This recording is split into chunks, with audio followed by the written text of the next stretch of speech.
Салимецизбе, здравствуйте!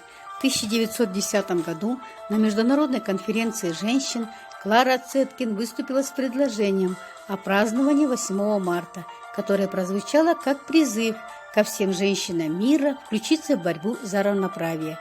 С 1966 года, в соответствии с указом Президиума Верховного Совета СССР от 8 мая 1965 года, Международный женский день стал праздником и нерабочим днем.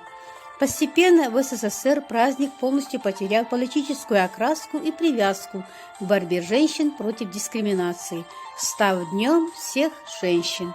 Международный женский день 8 марта – праздник еще с советских времен, пользующийся в нашей стране большой популярностью. Алтынсаринская сельская библиотека предлагает литературный микс «Посвящение женщинам». Евгений Бруштейн. Женщина – выдумка, тайна, загадка, женщина – пристань летящей весны. Где-то грустит и мечтает украдкой, сердцем читая воскресшие сны. Женщина – чудо заветом созвездий, тонким намеком фиалок и роз. Просто улыбка счастливых возмездий, просто дыхание вспыхнувших звезд.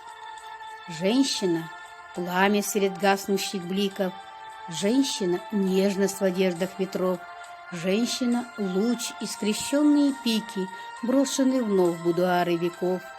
Женщина – шепот во тьме закулисья, женщина – крик в полумраке зеркал, сердцебиение, вираж томных мыслей, свет для того, кто его так искал.